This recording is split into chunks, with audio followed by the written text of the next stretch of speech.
வணக்க மக்களே, இது ஆச்சரியங்களின் அணிவகுப்பு 12 டக்கர். சில பழங்கள் ரொம்ப ரேரா கிடைக்கும், ஆனா அதுல பலன்கள் நிறையவே இருக்கும். அப்படிப்பட்ட ஒரு பழம் தான் கிவி. அதை பத்தின 12 டக்கரான தகவல்கள் உங்களுக்காக. கிவி பழம் பார்க்கிறதுக்கு சப்போட்டா மாதிரி இருக்கும். அதோட தோல் மேல ஃபர் மாதிரி இருக்கும். ஆனா கட் பண்ணோம்னா உள்ள வேற லெவல்ல இருக்குங்க. இதோட டேஸ்ட்னு எடுத்துக்கிட்டீங்கன்னா இனிப்பா இருக்கும், கொஞ்சம் புளிப்பாவும் இருக்கும். ஆனா ஹெல்த்துக்கு சூப்பர். கிவி பழத்தோட ஆரிஜின் யூரோப் கண்ட்ரீஸ் நம்ம நினைச்சிட்டு இருப்போம். ஆனா அதாங்க இல்ல, சைனா தான் இதோட தாயகம். இந்த பழம் எப்ப உருவாச்சு அப்படின்றது யாருக்கும் தெரியல. ஆனா கிபி 12வது நூற்றாண்டுல சாங் டைனாசிட்டில இதை நிறையவே யூஸ் பண்ணியிருக்கிறதா ஆராய்ச்சியில கண்டுபிடிச்சிருக்காங்க.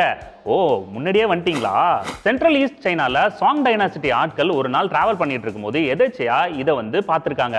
இந்த கிவி பழத்தை பார்த்து இதை டேஸ்ட் பண்ணியிருக்காங்க. அவங்களுக்கு டேஸ்ட் பிடிச்சி போத்தோன்னு தொடர்ந்து சாப்பிட்டுருக்காங்க. அப்படி சாப்பிடும்போது அவங்க உடம்புல இருந்த பிரச்சனைகள் சால்வ் ஆயிருக்கு. உடனே இதுல மருத்துவ குணம் இருக்கு அப்படின்னு சொல்லி ஆராய்ச்சி பண்ணி மெடிக்கல் பர்பஸ்க்காக அப்ப யூஸ் பண்ணியிருக்காங்க. 19th செஞ்சுரி வரைக்குமே கிவி பழத்தை சைனாக்குள்ளேயே கல்டிவேட் பண்ணி உலகம் முழுக்க எக்ஸ்போர்ட் பண்ணி செமையா கல்லா கட்டியிருக்காங்க. 20th செஞ்சுரியில நியூசிலாந்து கூட வேற ஏதோ ட்ரேடிங்காக டை அப் பண்ணும்போது இந்த விதைகள் சைனா விட்டு வெளில வந்திருக்கு. வேர்ல்டு வார் 2 டைம்ல நியூசிலாந்துல தங்கியிருந்த அமெரிக்கன் பிரிட்டிஷ் சோல்ஜர்ஸ் இந்த பழத்தை சாப்பிட்டுருக்காங்க.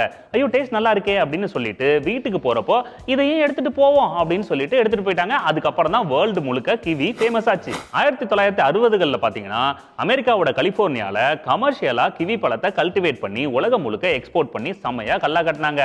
இந்த விஷயத்துல தான் சைனாவை லைட்டா ஓவர்டேக் பண்ணாங்க. கிவி பழத்துல மொத்தம் 60 வெரைட்டிஸ் இருக்குங்க. உள்ள இருக்கிற ஃப்ளஷ் பாத்தீங்கன்னா கோல்டன் எல்லோ, கிரீன், ஒயிட் இந்த மாதிரி தான் இருக்கும். நான் பச்சை கலர்ல தானே பார்த்தேன், இன்னும் 59 வெரைட்டி இருக்கோ. கிவி பழத்தை கல்டிவேட் பண்ற ப்ராசஸ் ரொம்ப பெருசு, டைமும் அதிகமா எடுக்கும். திராட்சைக்கு கொடி கட்டுவோம்ல, அந்த மாதிரி பண்ணி தான் கல்டிவேட் பண்ணுவாங்க. அது மட்டும் இல்லாம இது ஒவ்வொரு சீசன்ல மட்டும் தான் கிடைக்கும்ன்றதுனாலயே இதோட டிமாண்ட் அதிகம். கிவி பழத்தை கல்டிவேட் பண்ணோனே வித்துற முடியாதுங்க.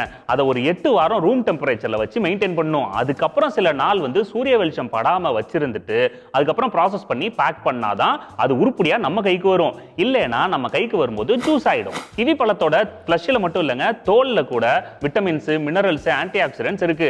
அதை நம்ம சாப்பிட்டோம்னா இதய நோய் இருக்கிறவங்களுக்கு ரொம்ப நல்லது. அது மட்டும் இல்லாம வயித்தை சுத்தமா வச்சுக்கும். நான் பழத்தை முழுசா முழுங்கிடுறேன். கிவி பழத்துல ஃபோலிக் ஆசிட், ஒமேகா 3 ஆசிட் நிறையவே இருக்கிறதுனால அதை நம்ம ரெகுலரா சாப்பிட்டு வந்தோம்னா நம்மளோட பிரெயின் டெவலப்மெண்ட் வேற லெவல்ல போகுங்க. அது மட்டும் இல்லாம குழந்தைங்களுக்குலாம் அதை கொடுத்தா ஞாபக சக்தி வேற லெவல்ல வருமா. கிவி பழத்துல விட்டமின் சி அதிகமா இருக்கிறதுனால அதை சாப்பிட்டோம்னா நம்மள இளமையாவே வச்சுக்கும். அது மட்டும் இல்லாம இந்த ஆஸ்மா, மூச்சு திணறல் இதெல்லாம் கண்ட்ரோல்ல இருக்கும். ஓகே மக்களே, மீண்டும் சந்திப்போம். இது ஆச்சரியங்களின் அணிவகுப்பு 12 டக்கர். வித் மீ உங்கள் துரைராஜ் ஜெயசீலன்.